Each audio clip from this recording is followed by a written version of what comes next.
Ivo Senn knows the raid is in trouble when his map changes by itself. He kneels in the wet soil of the shield garden. Huge leaves rise around him and can close like armor. The path should run straight between two raised banks. Instead, black ink bends left under Ivo's hand. He checks the stone markers. He checks his compass. Both show a straight path, only the map has changed. Ivo tells the raiders to stop. They laugh at him. He is only the team's junior mapmaker. He has no public seal or combat rank. A senior mapmaker must approve his work before the guild will trust it. The raid captain says every delay costs money. The city above is already waiting for the glowing cores they came to collect. Ivo needs the raid to succeed too. The city depends on its resin, cores, and strange plants. The guild sells entry permits, rankings, rescues, and maps. It pays Ivo little for drawing them. A successful raid could finally earn him his own seal. Then common raiders could buy safe routes without a rich guild house. The ink moves again. Ivo dives left. A wall of giant leaves slams shut where his head was. The raiders stumble back and stop laughing. Then 3 small circles appear on his page. At the same moment, pressure pushes up beneath his knees. Move! 3 pale creatures burst from the soil. Dima Errol cuts down the first before it reaches the captain. Dima once served as a dragon knight. The guild has stripped the sign from her armor, but not her skill. She blocks the second creature with her sword. The third slips into the trees. Pale light leaks from it instead of blood. Dima studies Ivo's page. You drew that before it happened. The map drew it, Ivo says. He knows how weak that answer sounds. Maps should record a place, not warn people. Ivo also uses that rule to avoid thinking about what the guild takes along his routes. The captain sees only a chance for more profit. A map that warns them could lead them deeper. He orders the raid forward. The garden rises around them in green steps. Rain runs over the huge leaves, soft lines of light wind beneath their roots. Ivo has crossed this place 6 times. Today he feels pressure moving through every path. He senses where the ground wants to open or close, but not what waits ahead. That strange sense leads him to a huge guild machine. Thick cables hang down from the city above. Iron teeth at their ends bite into a glowing ridge. The machine holds the entrance open when the ridge tries to close. The guild calls it a city anchor. It is supposed to protect everyone above. Ivo looks closer. New layers grow around the iron teeth. The light slowly grows bright, then dark. A heavy pulse passes through the soil. The crew hooks a winch to a bright knot beside the machine. Guild charts call this knot a scar core. They claim it will grow back. At the captain's order, the chains pull tight. Every glowing ridge in the garden brightens at once. Ivo's map splits down the middle.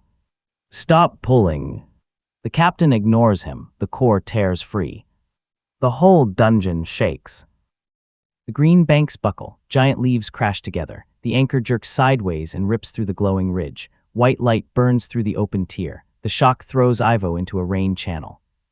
Far above, metal breaks with a deep crack. A guild message crystal starts shouting reports from the surface. A foundation has dropped in the eastern part of the city. A water tower has split. Each failure comes with the same slow pulse beneath Ivo's hands.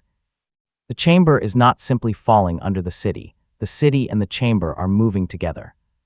Dima pulls Ivo out before the next surge fills the channel. Half the raid team is trapped across the torn ridge. The captain and the others run toward the entrance with the core. Their marked path folds shut ahead of them. They call for Ivo to draw another route.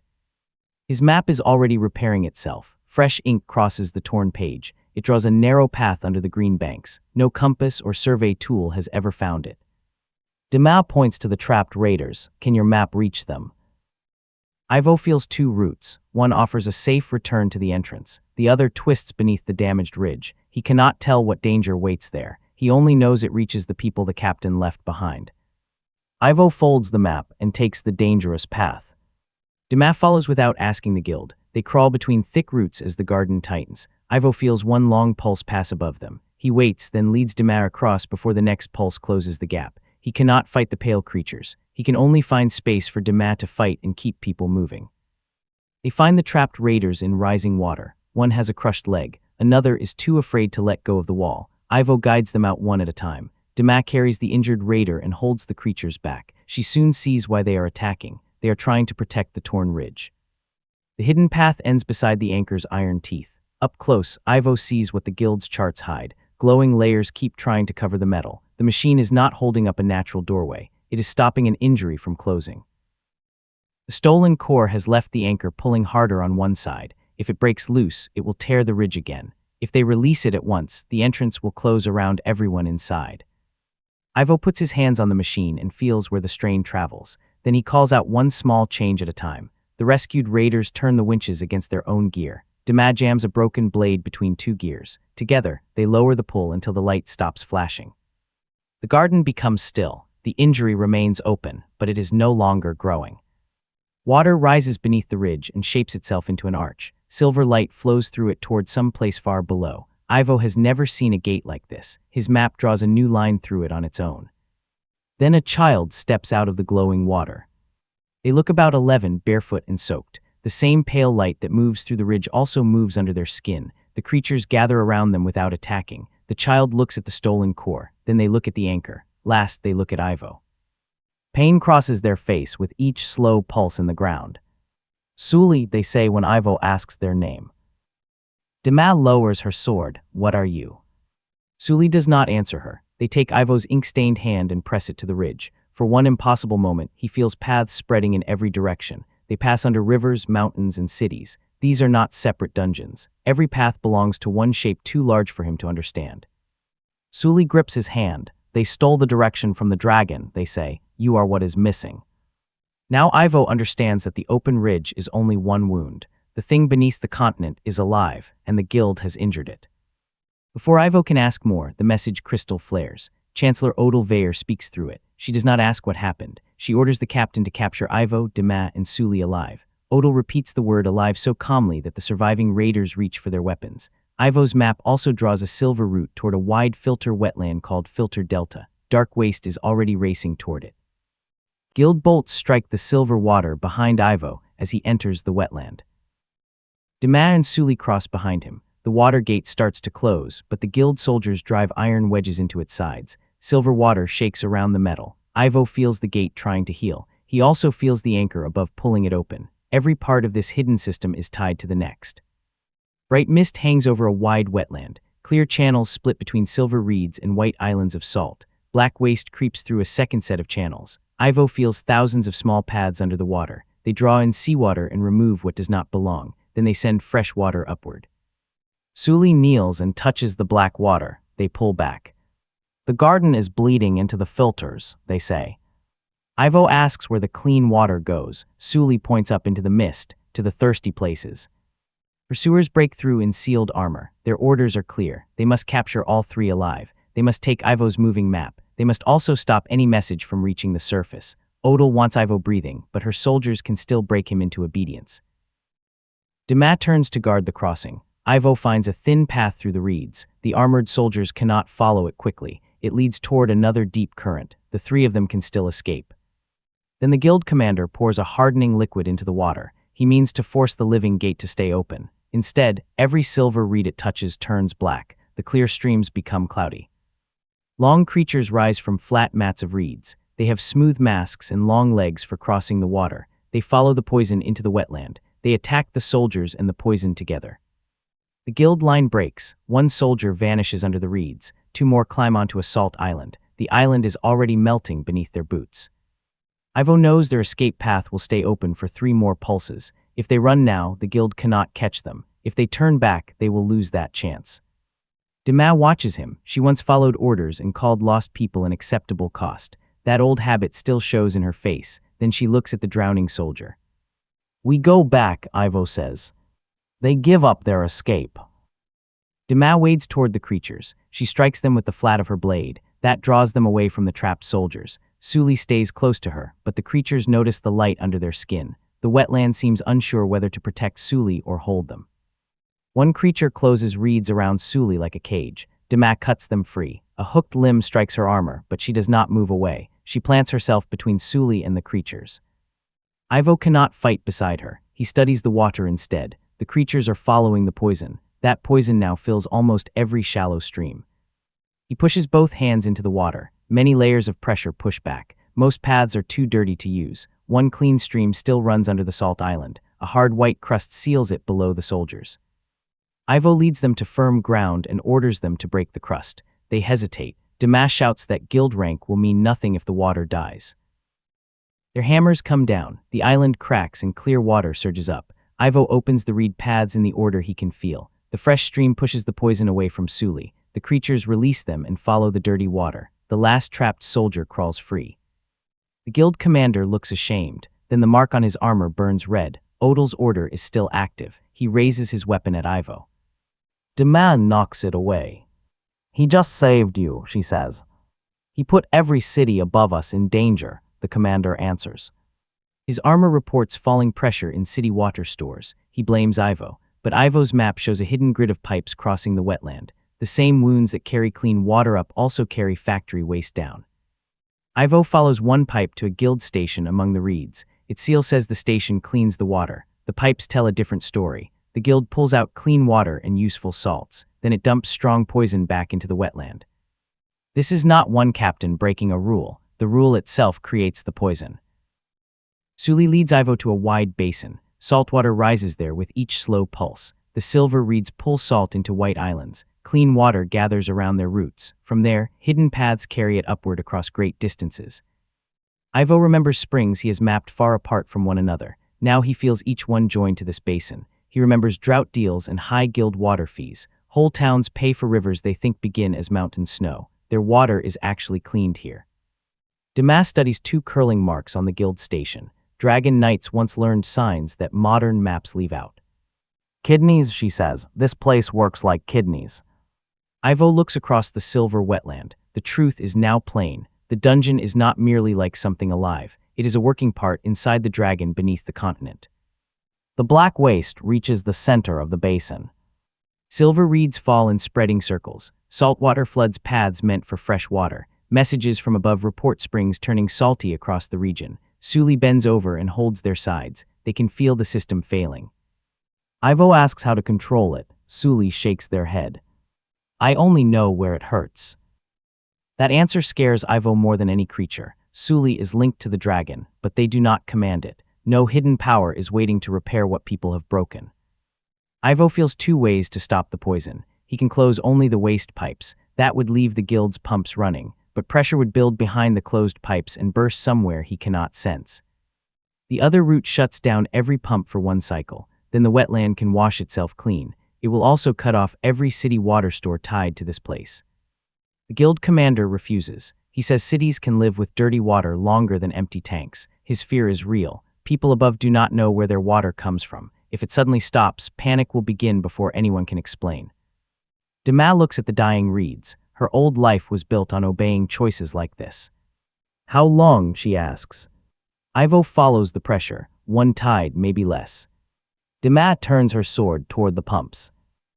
The rescued soldiers choose sides. Some try to stop her. Others lower their weapons. Dema cuts the first supply line. Ivo opens safe side paths around the poison basin. Sully calls out each new place that hurts. Sully finds the pain. Ivo finds a route. Dema protects them long enough to use it. The last pump stops. The entire wetland goes quiet. Above them, water gauges fall to 0. Odal sends emergency crews to lock the public wells before a clean tide can rise. Her face fills every working guild seal. She calls Ivo, Dema, and Sully terrorists. She claims Dema took a child and forced an unstable mapmaker to poison the water. Then Odal seals every route to the surface and puts soldiers around the wounds. Below, the silver reeds slowly lift again. Salt settles onto the white islands. The black stream enters the side path Ivo opened. It drains toward a bed of golden roots. Clear water follows. At first it is weak, then it divides into thousands of strong branches. The filter delta survives. Messages carry frightened voices from the cities. Hospitals ration water. Fire crews lose pressure. Crowds gather outside sealed tanks. Ivo has saved the source and hurt everyone who depends on it. Both facts are true. Fresh water begins climbing toward the cities as the shutdown ends. Golden roots drink the last poison. Then they open another water gate. Warm amber light spills through it. The air smells of resin with something bitter beneath it. Ivo's map shows the only path she has left them. It goes deeper. Golden roots lead them into a grove of resin trees. The guild calls it the Amber Orchard. Bright crystal fruit hangs above slow streams. 1 piece can sell for a worker's yearly pay. Ivo sees what the fruit does. Clean water arrives from the region behind them. Other currents bring dark magic from the cities. The trees pull that waste inside. Crystal grows around the poison, and clean water leaves through the far roots. The guild calls the crystals treasure. To the orchard, they are part of its work. Wooden harvest platforms cover the nearest grove. Hooks have stripped whole branches. Full wagons stand beside blackened trees. Orange growths open into clear flowers and release bitter dust. Suli stops beside the first flower. Too much, they say. The dust lands in a golden stream. The water turns green. Dark stains spread across Ivo's map. The damaged trees cannot hold all the waste they collect. Poison now runs back toward the clean water channels. If it reaches the upward flow, city reservoirs will fill with it. Damas searches for a control mark. Under a fresh guild seal, she finds an old Dragon Knight spiral crossed by 3 restraint lines. Her hand stops. Ivo has seen her face the dungeon's living guards, called wardens, without fear, but she cannot touch this mark. "You know this place," he says. "I know what we called it." Damas tells them about her last mission as a knight. Her unit protected harvest crews. The guild claimed a sick core was spreading poison here. The knights had to hold the grove while workers removed it. The route closed behind her unit, but the guild told them to hold. Damas reached the great crystal first. Its light fed every damaged tree. The wardens weakened as the cutting blades went deeper. The core was not making the poison. It was holding the poison back. Damas stopped the extraction, but she understood too late. Some knights died guarding a route the guild promised to keep open. Others were trapped when the gate closed to protect the harvest. Damas led a few survivors through a service channel. Then she accused the guild of trading her unit for treasure. Odal buried the charge. She warned of riots, water failures, and raids without knights. Then she offered money to every dead knight's family. Damas signed a false report in return. Her order later stripped her rank when she refused to serve again. "I said my silence kept them fed," Damas says. "It also kept this place open." Suli once thought Damas only protected Ivo. Now the orchard shows that Damas once helped hurt it. "I remember what you did here," they say. Damas touches the empty clasp where her knight Mark once sat, from that raid. Suli puts a hand on a black cut. The flowers shake around them. "I do not remember your face. I remember this cut." The orchard answers their anger. Resin traps Damas' boots. Masked orchard guards called wardens leave the trees. Poison glows behind their pale masks. Damas draws her sword, but she keeps it lowered. Suli remembers the harm, but not why Damas stopped. She came here with blades. Pain followed, and part of the grove vanished. "She ended the extraction," Ivo says. "After cutting," Suli replies. Damas does not defend herself. Yes. The resin climbs. Ivo can feel a way out, but it leaves the orchard to die. The gate is also closing. The water cannot stay safe while this poison still flows. Ivo steps between Damas and Suli. Then remember what she does now. He asks Damas to open the harvest wagons. The guild commander arrives before she breaks the lock. His soldiers surround them. He says destroying these registered goods will add another major crime to Odal's list. Damas breaks the lock anyway. Then she dumps the first load into the stream. The crystal fruit sinks among the roots. Dark waste leaves the water and gathers inside the returned pieces. Nearby flowers fold shut. One wagon cannot heal the grove. Most crystals are already in vaults, gates, weapons, hospitals, and homes. What remains can restore only a small part. Ivo feels the flow through the roots. Healthy trees are carrying too much waste. Cut trees need clean water. One straight channel sends the poison toward the cities. That is the fastest route. It is also the route that kills people. Ivo closes it. Pressure rises, streams overflow, more flowers open, and wardens attack. Damas holds them back. Suli kneels in the resin and names each tree in pain. Ivo cannot clean the poison. He cannot make the orchard obey him. He can only connect the parts that still work.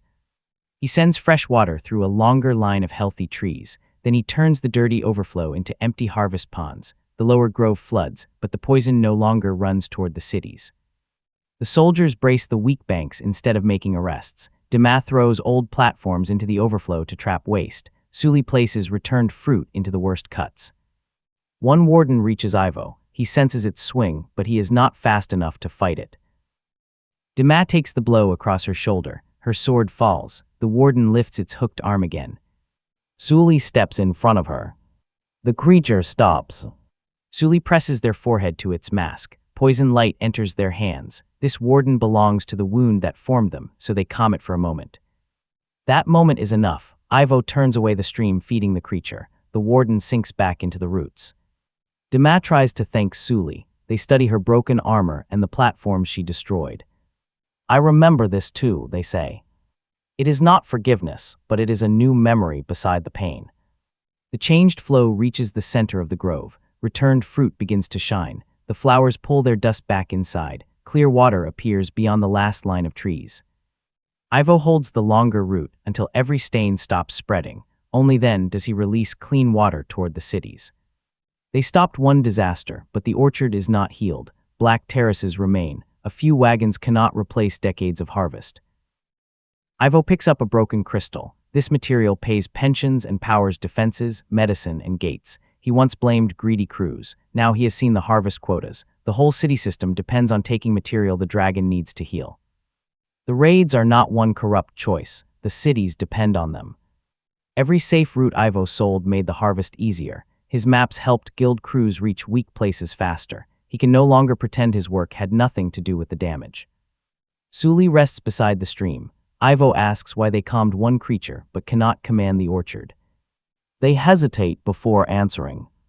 I am not all of the dragon. This wound created Suli and gave them a child's form. They feel its pain and pain from linked wounds. They cannot command or wake the whole dragon. Some of its memories stay hidden from them. They cannot promise what its full mind will choose. Ivo remembers Suli calling him the dragon's missing direction. Then you do not know what happens if I return. Suli looks away. No. They still feel a deep need to bring the missing part back, but they cannot promise that Ivo will remain himself. The return might preserve him, change him, or erase him. Dima asks why they cannot stop every raid and wake the dragon before it gets worse. Suli puts one hand in the golden water. A slow pulse crosses the grove. The trees bend as one. Guild message crystals report shaking under several cities. Because it is hurt, Suli says, and it sleeps without direction. Ivo feels the answer. Cities sit on scales, joints, and wounds. Their foundations and rivers depend on the dragon. If it wakes blindly, pain will move it before thought. One roll could drop districts into the sea. One rise could break the land on its back. The raids must end, but stopping the harm will not make a sudden awakening safe. The dragon is hurt, asleep, and missing its direction. Suli looks at Ivo with fear they have hidden since they met him. If the dragon wakes now, they say, your cities die first.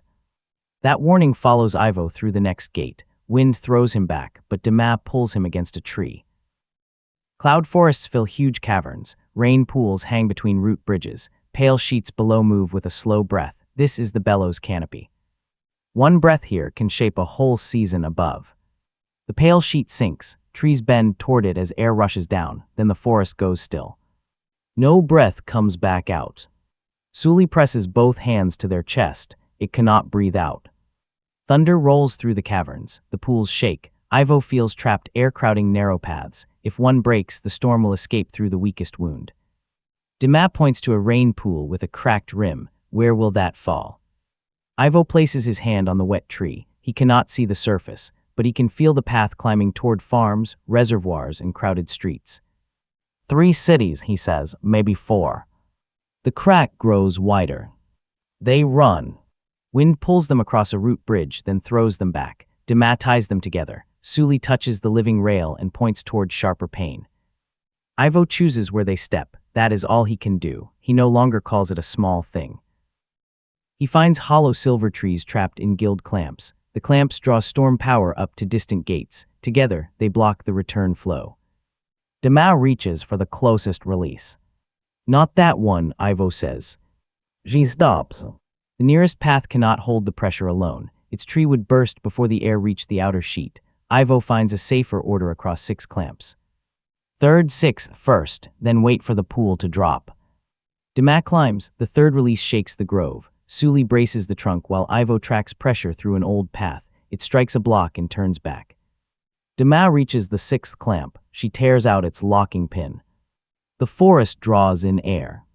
Clouds rush through the hollow trees. One rain pool drops and spills over its rim. Dima opens the 1st clamp next. A main path still bends around something near the center. They reach that place as the cracked pool fails. Water breaks through the rim. Ivo finds the only safe bridge. The flood follows them into an empty channel, away from the cities for a few minutes. A guild tower pierces the great sheet at the center. Old promise marks hide under newer seals. The tower keeps the wound open for harvesting. One support has moved out of place. The living sheet catches on it with every breath. Each attempt to breathe drives the metal deeper. Suli stops several steps away. Their anger is gone. Ivo sees only fear. The dragon remembers this place, they say. Rain rises from the ground. Drops float around Ivo with dim scenes inside. He cannot read them apart. Trapped air moves, and every drop strikes him at once. He tastes salt. The forest disappears. No cities stand under a clear sky. A black sea covers the world, and a dragon crosses it. Its wings are torn. Towers, tents, and gardens cover its scales. Thousands of survivors shelter on its back. Storms close in, but the dragon keeps going. When one wing fails, it swims. When the sea freezes, it warms the camps. People tend every wound they can reach. The dragon protects them through each storm. Passengers and dragons seek safe land together. Ivo feels the journey from within. Currents have weight, and stars pull toward different paths. The dragon must choose its way with every wave. At last, land appears. The survivors climb down. The dragon settles in a sheltered sea and folds its body beneath them. Its heart holds broken stone together. It removes salt from seawater and sends fresh water inland. Its breath brings rain to bare ground. The dragon chooses to sleep so its wounds can heal. The people build their first shelters away from those wounds. Before the shelters become a city, the survivors make a promise. Protect the sleeper. Care for what carried them. Take only what healing leaves behind. For many years they keep this first covenant. Guardians wear an early form of Damaz night mark. Healers enter the wounds without weapons. Settlements move away when a wound starts to close. Then the memories begin to move faster. Markets grow beside the wounds and become cities. People depend on their water, heat, gates, and useful material. Each new street makes moving harder. Guild rules replace the old promise. A closing wound can ruin a trade district. Workers drive anchors deeper and cut healing crystals out early. Maps begin to show the fastest paths to anything that can be sold. Ivo knows some of those paths. He drew them. His maps work best near weak places. His hidden sense can feel where the body gives way. Guild planners praised it, then sent cutting crews down his routes. The memory shows carts of healing crystals leaving along lines he drew. Ivo once told himself a route had no morality. Now he sees his maps made extraction faster and the wounds worse. Damaz grips his shoulder as the scene changes. Stay here, Ivo. He wants to pull free. Instead, he holds her arm and lets the rain take him deeper. The next memory is only 23 years old. The dragon stirs under wound-built cities. In a bright room, engineers surround light that points toward paths their tools cannot find. The light is the dragon's sense of direction. It tries to guide the waking body. The engineers call it an awakening reflex and a dangerous function. They never call it part of a mind. Their leader orders the bearing extraction. Restraints tighten. The light turns toward the sea to guide the lost dragon. Machines cut it away from the deeper mind. The dragon's navigation instinct tears free. For one moment, marks shine along the extraction path. Ivo knows every curve. Ivo makes those marks when afraid. He hides them under guild lines. They fill maps he draws in his sleep. He burns them before anyone sees. The memory ends before the light's fate appears. A thin sound follows. It could be metal or a baby's first breath. Ivo falls to his knees in the rain. Sully kneels across from him. They took the part that knew where to go. From me. From the hole. Ivo is 23. The extraction happened 23 years ago. His private marks existed here before he held a pen. He does not yet know what that makes him. He only knows the dates are the same. Thunder shakes the tower and pulls him back. The storm still needs a safe path. Cutting every support releases the air too fast. Leaving the tower will tear the sheet on the next breath. Ivo finds a third choice in the flow. He opens the lower support first. Then he turns the harvest pipe toward an empty rain pool. The sheet starts to close around the one support that remains. Damaz follows his order. Sully warns them when pain moves to a new point. Ivo opens the last valve. The dragon breathes out. Wind crosses the forest. The pools drain into their proper paths. Stored storms spread as normal rain instead of one deadly wall. The restored breath brings one last memory. Every major city stands over a wound, joint, or restraint. Roads follow scale lines. Capitals grew near old wounds for their water, gates, and harvests. The richest cities are also the hardest ones to move. Stopping the raids will not solve everything. Even if the dragon lives, a blind awakening will roll beneath millions of people. Most of them do not know what their homes rest upon. They cannot evacuate a city before the next breath. Sully looks toward a place far below them. Something is cutting deeper. Ivo feels a guild crew cutting beyond every repaired path. He cannot map the place. Pain crosses the sleeping body. Pain used to make the dragon try to move. The restraints forced it still until it slept again. This time, the pain wakes its mind. The cavern tilts, rain hangs sideways. Far above, bells ring across an occupied city. For the first time in centuries, the last dragon moves on purpose.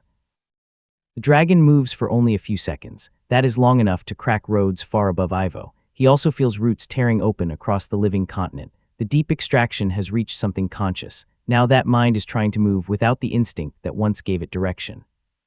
A gate appears while the storm forest is still settling. It leads deeper into the dragon. Dima wants to enter before Odal's hunters reach them. Ivo stops beside the marks of the old promise instead.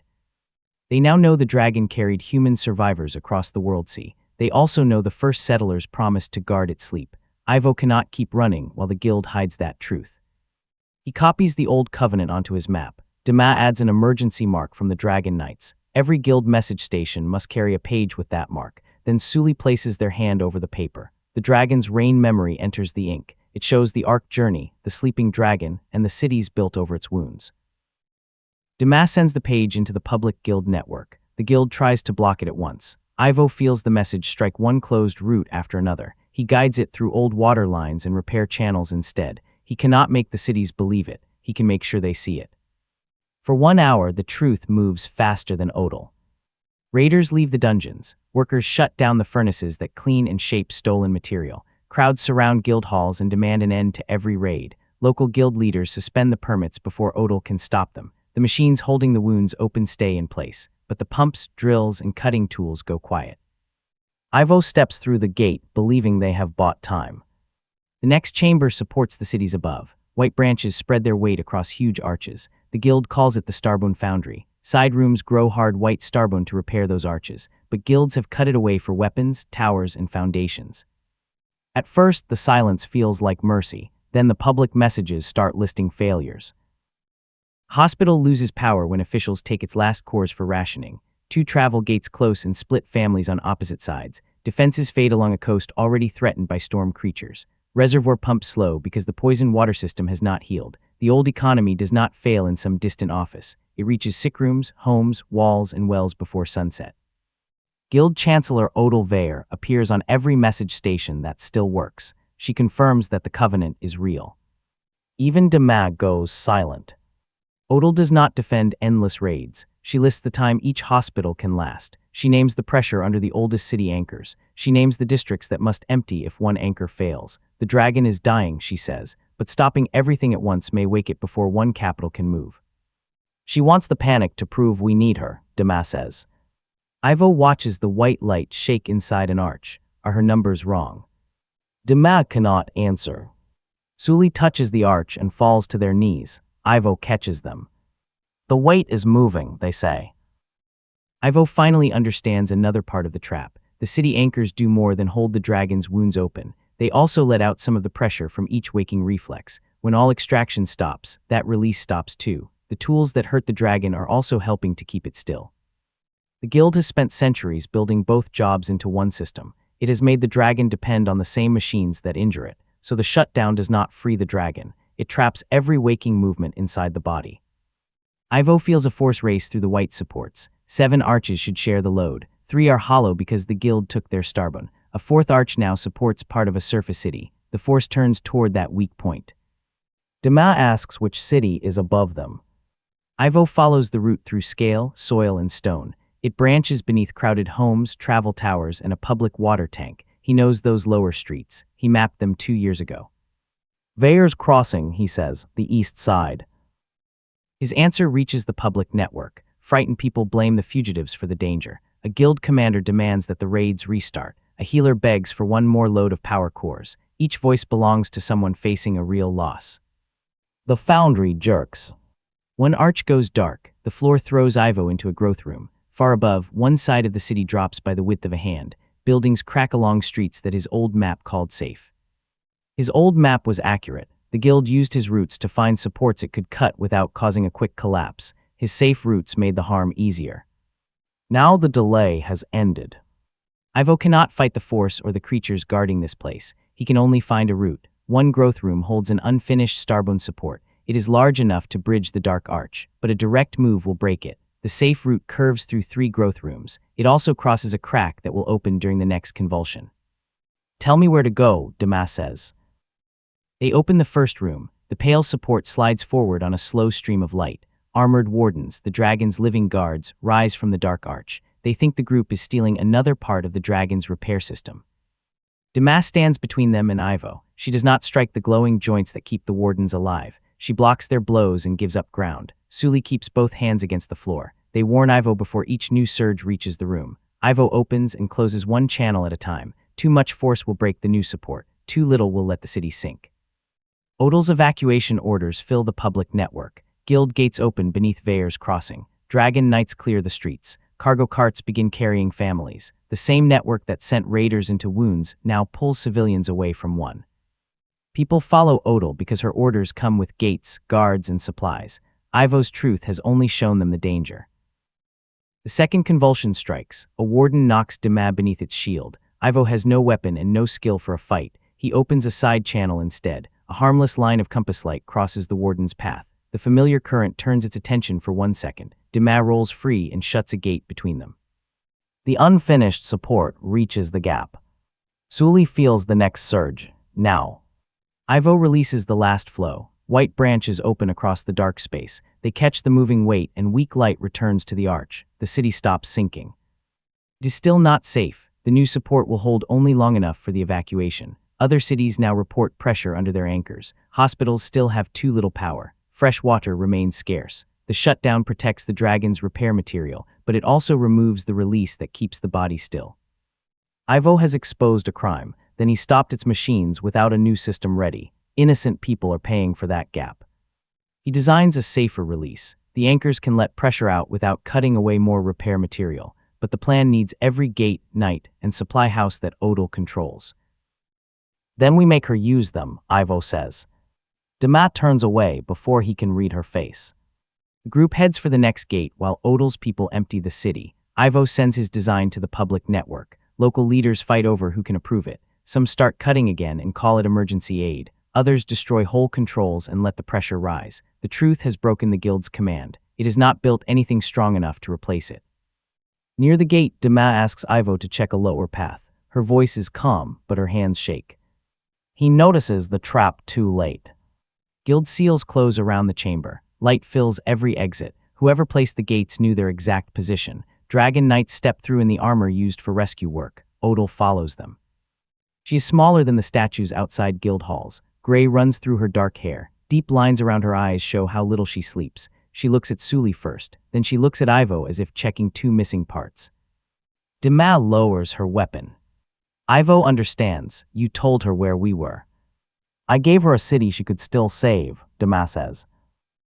Odal's teams are already using Ivo's safer release. More gates open above them. More people leave Veyer's crossing. Damas has forced Odal to use the whole guild network. The price is the one person Odal has been hunting from the start. Ivo. The plan works. That makes Damas' choice hurt even more. She has fought beside him through every wound. Now she meets his eyes without asking him to forgive her. Odal orders the knights to bind all 3 of them. "The bargain was the evacuation," Damas says. "And it will continue," Odal replies, "because the other choice is worse than you know." The gate behind Odal does not lead to a surface prison. Ivo feels it run deeper into the system that controls sleep, pain, and movement. It leads to the guild's central control room. Odal takes Ivo's map. "You wanted the truth, Ivo Senn. Now you will learn why I buried it." The gate closes while Veyer's crossing is still emptying. The gate opens beside a black pool. Dim halls cross sealed bridges. Guild machines send pale light into the dragon. Someone built the silence here to swallow every sound. Then Ivo hears one low pulse. The machines split it into thousands of signals. Some soften pain, others stop movement. Ivo cannot map the whole network, yet he feels every route circle one empty place. The dragon's missing direction. Odal sends the knights away. Damas remains bound near the gate. A ring of quiet light cuts Sully off from the deeper body. No one binds Ivo. That frightens him most. "You built this," he says. "I helped inherit it," Odal says. "Then I made it worse because worse kept people alive." She leads Ivo across a bridge. The water shows cities growing as the restraints tighten. Each restraint buys time for another street. Odal shows him what death means. The force holding the land together fails. Cracks spread through the crust. Springs dry. Wind and rain lose their pattern. Poison rises. Within weeks, the inhabited land breaks apart and falls into the world sea. Blind awakening is faster. One turn can tear cities from scales and joints before the travel gates open. So you keep it in a coma, Ivo says. I keep it alive and still, while the guild cuts it apart. Odal does not deny it. She lowered raid limits and closed some wounds. Each cut caused shortages. Each closure moved the trade elsewhere. She wanted time to move the capitals. The councils used that time to expand them. Her honesty does not clear her. She has counted deaths so long that numbers feel like a confession. You never told people what they lived on, Ivo says. You gave them no choice. Panic also takes choices from people, Odal says. You proved that today. The pool shows families fleeing Veyer's Crossing. The new support shakes below their homes. Ivo has no answer for their hunger or fear. Odal opens a sealed bridge. A memory from 23 years ago rushes out. Ivo's hidden root marks burn behind his eyes. The dragon is starting to wake. It cannot tell which way to face. Its sense of direction pulls toward the world sea. One shoulder rises beneath a capital. The oldest restraint nearly breaks. A younger Odal stands in the control room. She is the lead engineer Ivo saw in the rain memory.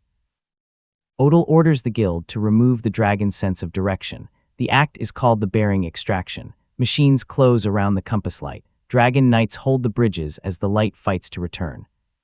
The machines pull it free. The dragon stops turning. A city survives. But the stolen light folds inward. Roots become nerves and breath. A small heart starts beating. A newborn boy appears on the floor. He is not an empty shell. He cries until Odal lifts him. His hand marks a crooked turn on her sleeve. Ivo still draws that mark on unfinished maps. The memory releases him. Ivo grips the bridge and tries to breathe. His childhood still feels real. He remembers burned porridge and frozen ink. He remembers an examiner mocking his wish to make public maps. He remembers turning back to save people. Those choices do not vanish because his life began here. You knew, he says. From the beginning, Odal replies.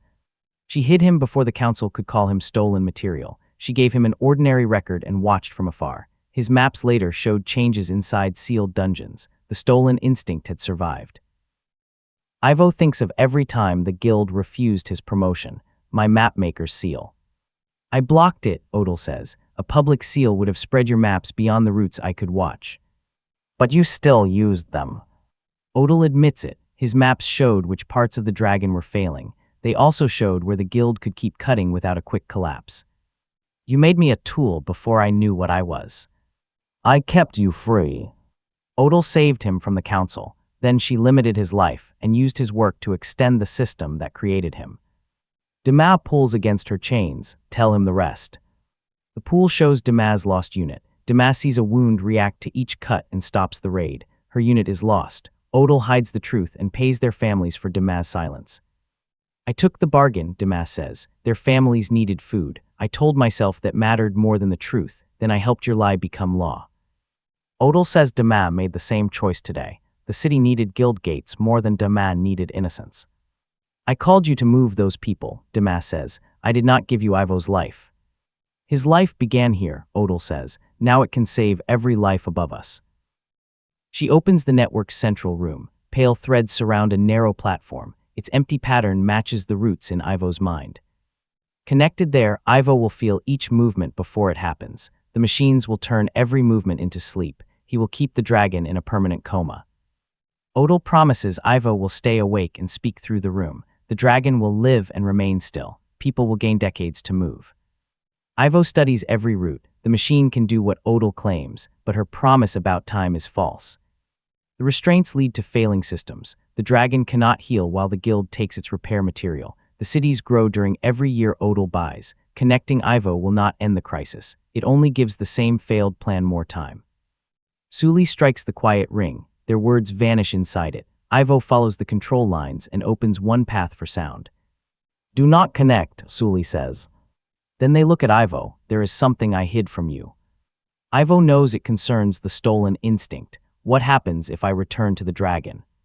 It may absorb you, Sully says. your sense of direction will return. Your memories may not stay separate. In the first wound, Sully spoke as if the dragon could simply take him back. You thought losing me was acceptable, Ivo says. Sully does not turn away. Pain filled the whole dragon. Ivo was one person, while its body carried cities. At first, Sully saw his return as a repair. Am I part of the dragon? Ivo asks.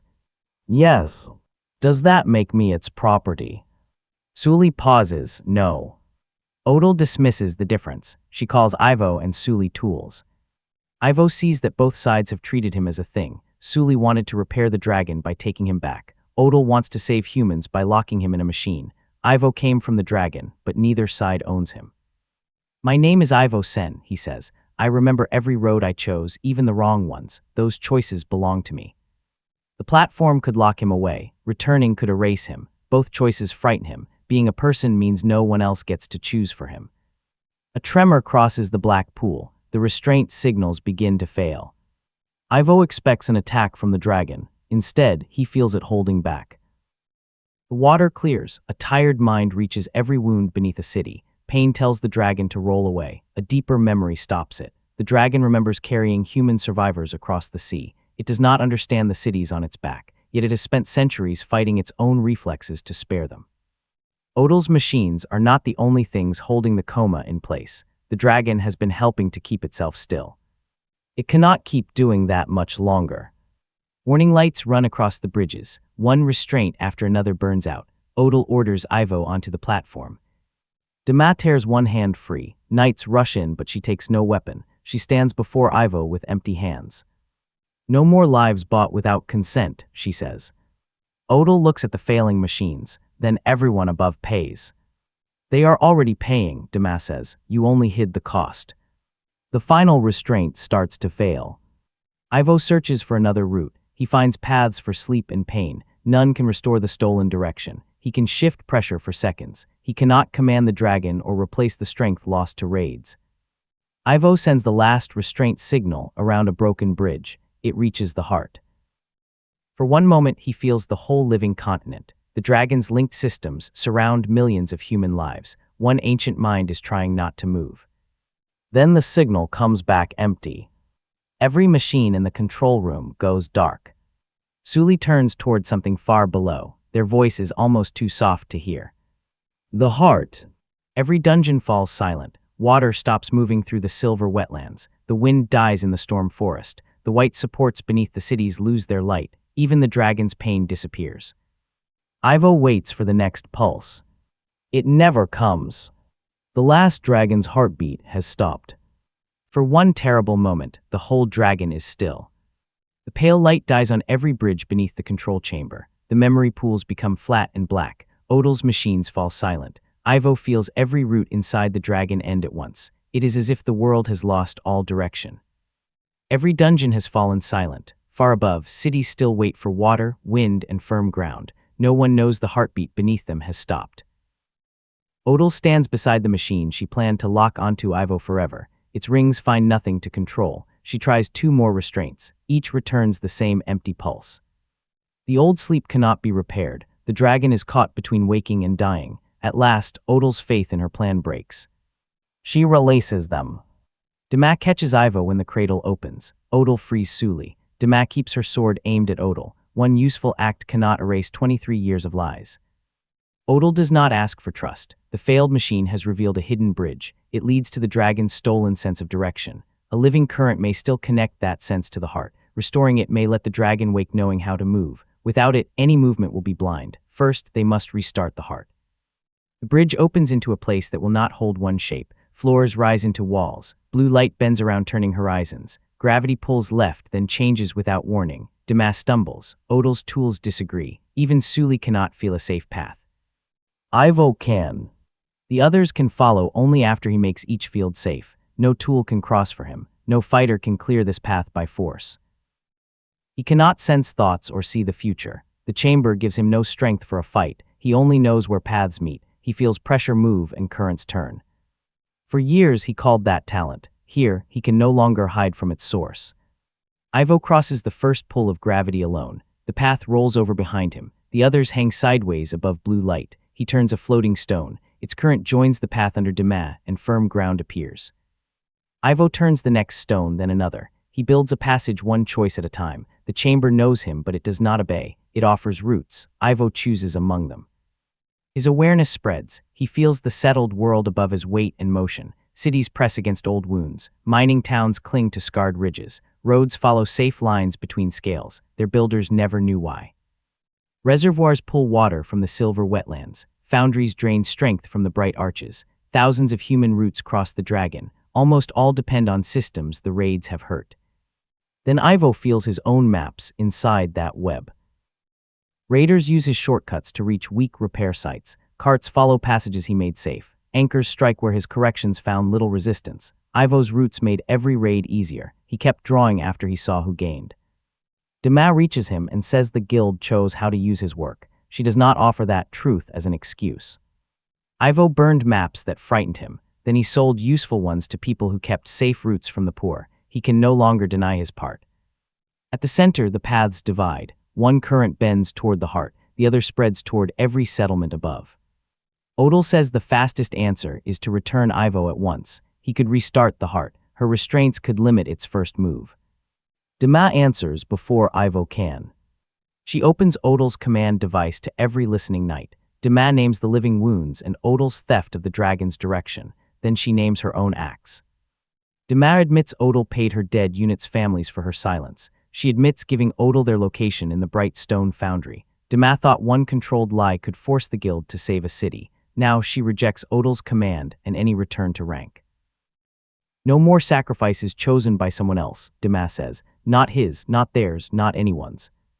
Some voices leave the channel. Others listen in silence. Dema stands beside Ivo, not in front of him. She will protect his choice without making another cage. Dema does not ask the knights to clear her name. The truth must serve the people in danger, not restore the honor she lost. Suli steps between Ivo and the current to the heart. Until now, they spoke as if his return had to happen. A stolen part should go back. That once seemed simple. Suli admits the dragon's pain once seemed greater than one life. They wanted Ivo back even if he vanished. They saw no other end to the suffering. Now Suli sees his cost. They tell Odal that Ivo is not a tool. Through the shaking light, they tell the dragon that Ivo has the right to refuse. Suli will not heal one living being by taking another person's choice. For the first time, they defend Ivo against the dragon's own need. The chamber changes when Suli says it. Old paths flare across the darkness. Ivo sees routes the dragon once followed across the world sea while carrying human survivors. He also sees where it could go again. A stolen sense of direction formed Ivo, but it now carries 23 years of his memories and choices. If he returns, those memories and his judgment can return too. They can help the dragon choose when and where to move without crushing cities. Ivo sees what Odal missed. He does not have to return as a mindless instinct. His human choices can become the dragon's conscience. The answer carries a terrible cost. Suli cannot promise Ivo will keep his body. No route lets him enter the heart and walk out unchanged. His name, memories, and ability to choose may remain. His separate body will not. Dema, Odal, and Suli search again. They find no fourth choice. The dragon will die, wake blindly, or accept a willing union with Ivo. Their hope presses toward him. This time, Ivo refuses to let anyone else's need decide what his gift means. Ivo turns toward the settled world. If the dragon wakes aware, it can choose to stay still. People can leave the most dangerous places before it moves. Awareness must come first. Stillness must be a choice, not a chain. Large movement comes only after the first cities are clear.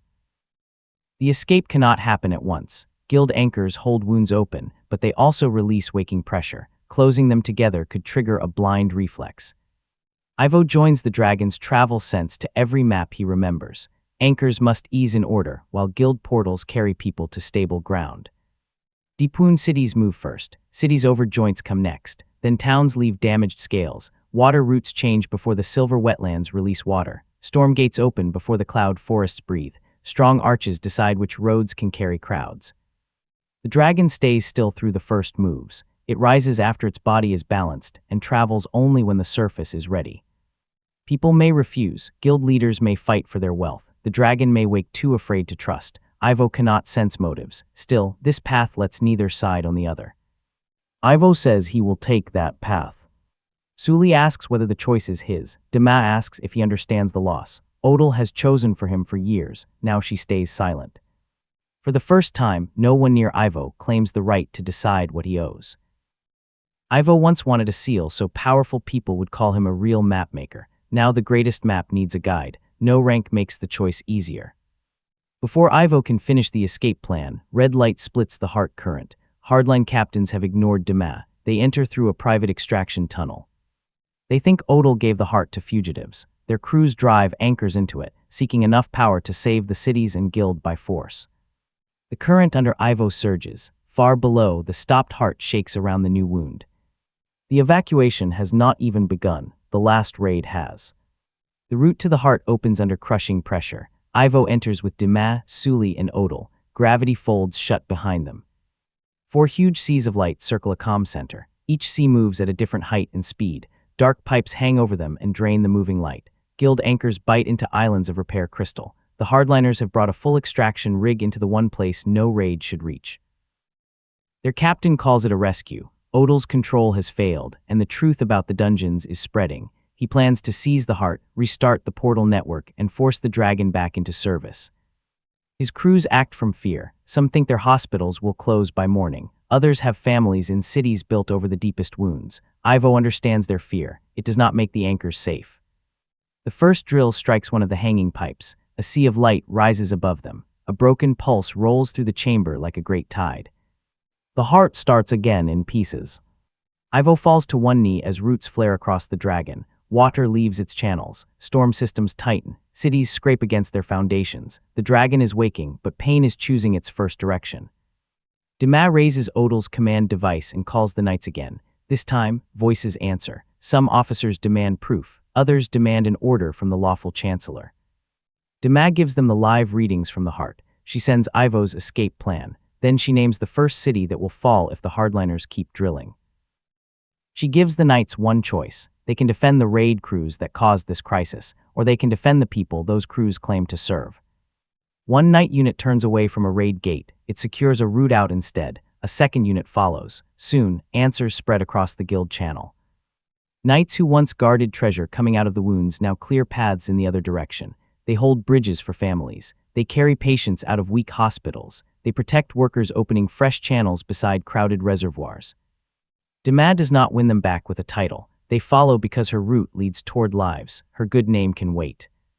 Odal watches her own institution make a choice without her. At last, she does what she delayed for 23 years. She opens the guild archive to everyone. The old promise to protect the sleeping dragon appears first. Then come the records of the theft that created Ivo. Odal releases proof of every failing system and every map she hid. She names herself as the engineer who stole the dragon's direction. She also names herself as the leader who buried the truth. Odal cancels every raid. Then she orders all guild portals turned toward escape. Some officers refuse. Odal cuts off their access. Some cities call the records fake. She releases her private seals and the death counts behind her old plans. No one can mistake the source now. The network once ranked raids and shipped treasure. Now it assigns transport by danger. The cities over the worst wounds get the first portals. Rich contracts no longer decide who moves. Ivo sends Odal the rest of his plan. She sees why the anchors cannot simply be shut down. Each one holds a wound open. Each one also lets waking pressure escape. Odal orders crews to loosen one anchor at a time. During each safe pause, guild portals carry civilians away. The crews follow Ivo's fixed order. Inside the heart, the hardliners reject her order. Their captain locks his rig onto the nearest light sea. He tells his crews the chancellor has lost her mind. He still believes control can save the world they know. Ivo feels the lie in that route before the rig starts. It cuts straight through the dragon's fear. It treats a waking mind like one more machine. Ivo cannot overpower the rig. He cannot know if the captain will listen. He can only find where its force travels.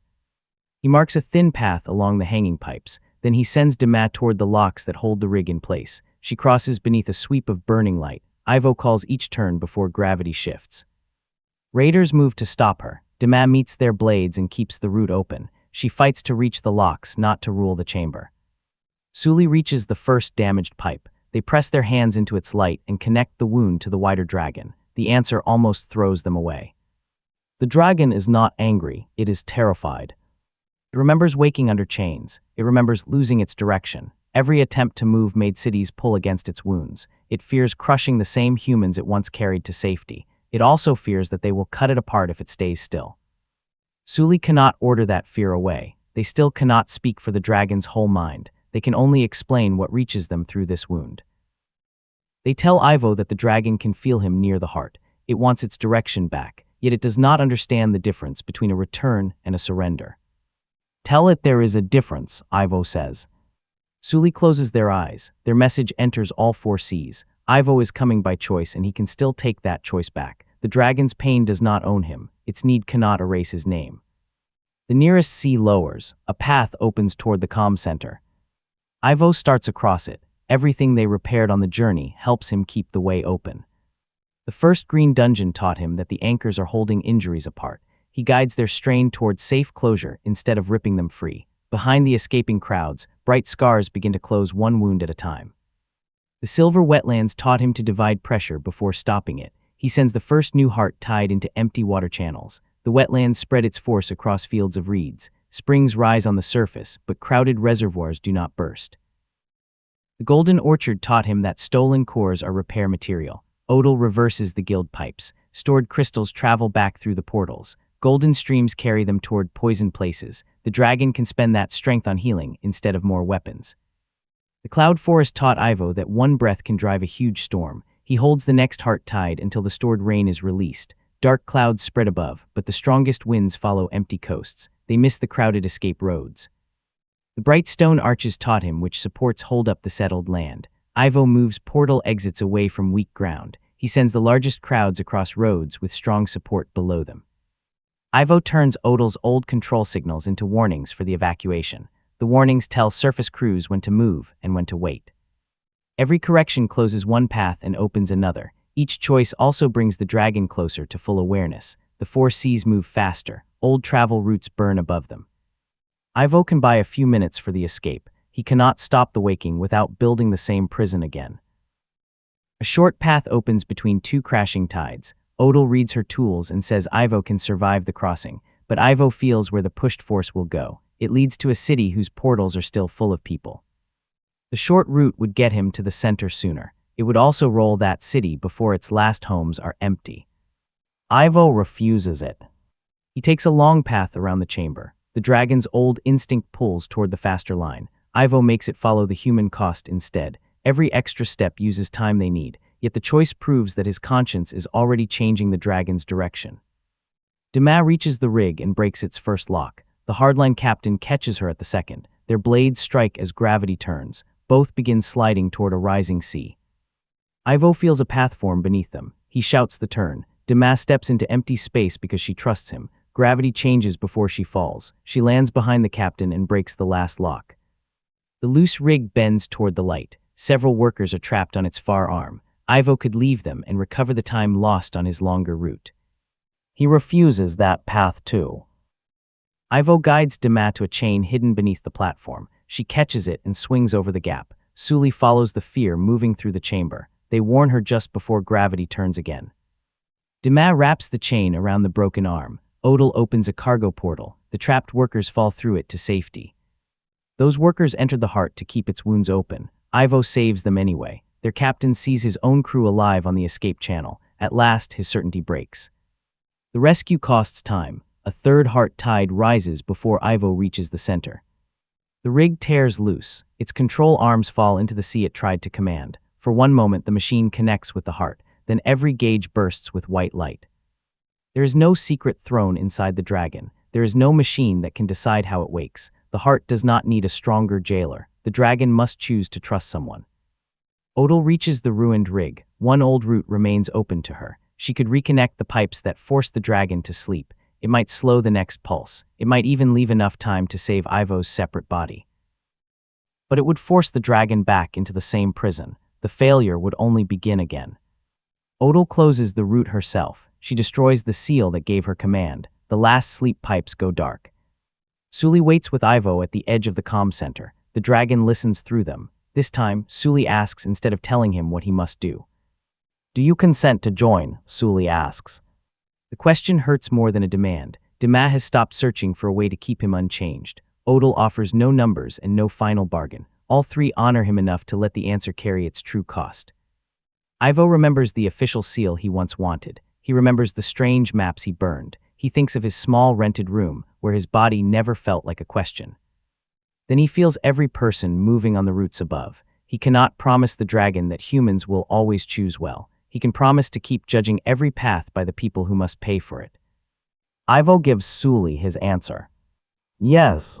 He steps into the calm dream at the center of the heart. The map in his hand empties first. Ink leaves every road, wound, and river. Across the settled world, every fixed map goes blank. Then the four seas strike the center together. The dragon takes its first conscious breath in centuries. Mountains begin to rise beneath occupied cities. Ivo enters the dragon's awareness as every map goes blank. Above him, the dragon rises beneath crowded cities. People run toward gates that may no longer work. Inside the dream core, Ivo feels one mind spread through the continent. A heartbeat moves rivers. A breath reaches every cloud. The dragon feels old, hurt, and afraid. Its missing sense of direction knows Ivo at once. It pulls him toward the place he came from. For one dangerous moment, every route opens inside him. The fastest route tells the dragon to rise and flee. Ivo refuses that route. He holds on to his name. He is Ivo Senn, a 23-year-old mapmaker. The guild denied him rank, but it never decided who he was. His life is more than the instinct taken from the dragon.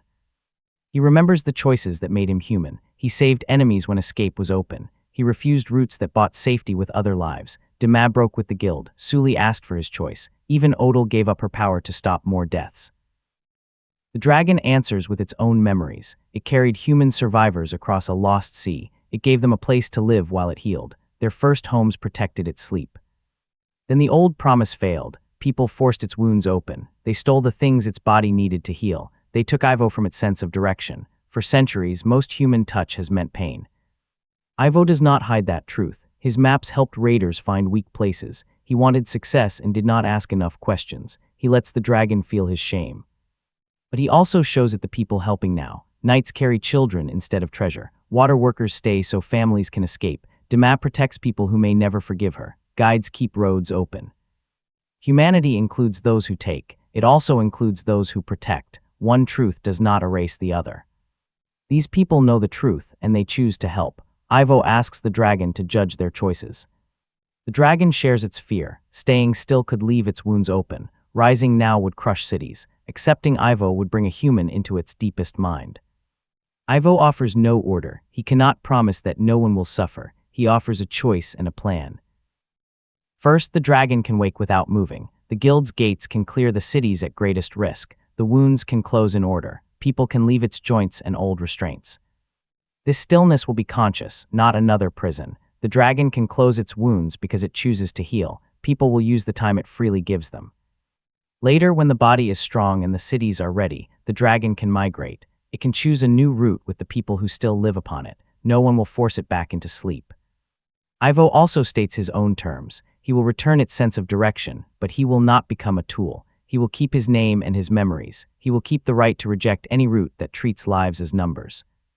If a path saves the dragon by crushing helpless people, Ivo will say no. If a path saves one city by opening the wounds again, he will say no. His human judgment will remain inside every choice.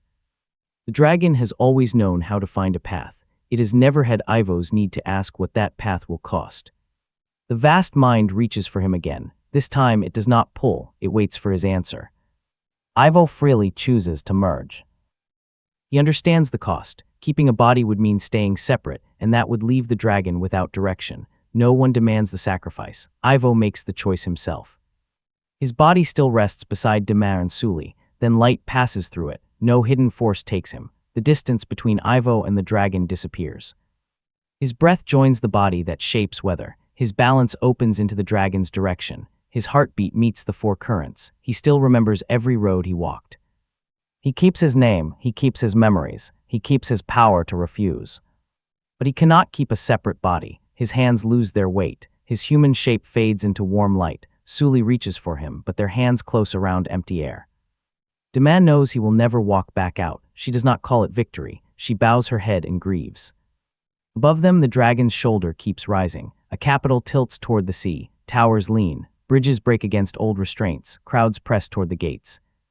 Ivo feels every threatened district. He cannot read minds or fight with strength. He can only sense where pressure and weight will travel. He finds a route between waking and rising. Ivo spreads the waking force through strong supports and away from weak cities. Then he asks the dragon to hold. The continent stops moving. No machine holds the dragon down. Odal gives no command. The dragon understands the lives on its body. It chooses conscious stillness to give them time. The guild network now serves a new purpose. Ivo sends routes into its blank maps. Roads appear before old ones crack. His marks warn travelers away from danger. Odal recognizes his work. She turns gates toward hospitals, markets, and homes. Portals that carried raiders into wounds now carry families to safety.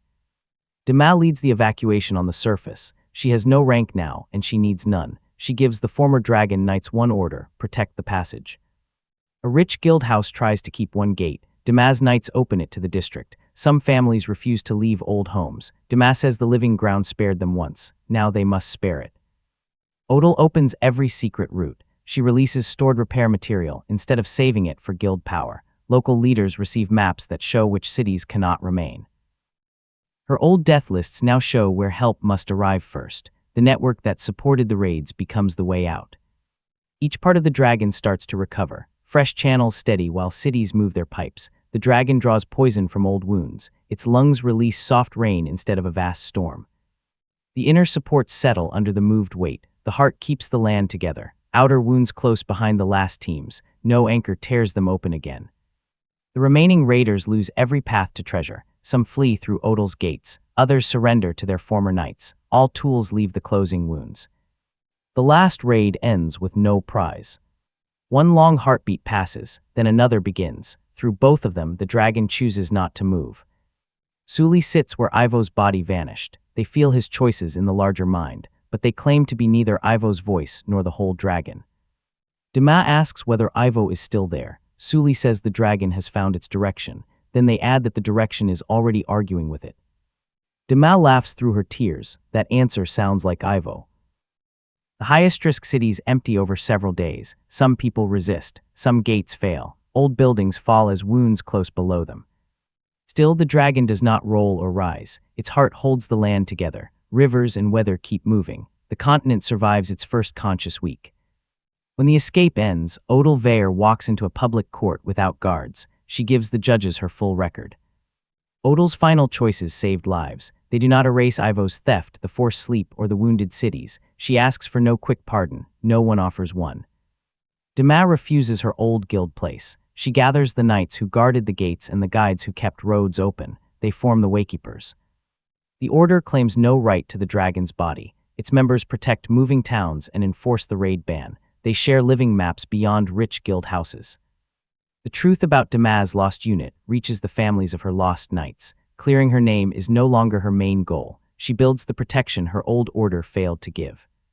Suli remains independent of the Waykeepers and guild councils. They travel between closing wounds and new towns. They explain the dragon's pain when they can. When Suli does not understand, they say so. They are not the dragon's full mind. They no longer treat Ivo as a part anyone owns.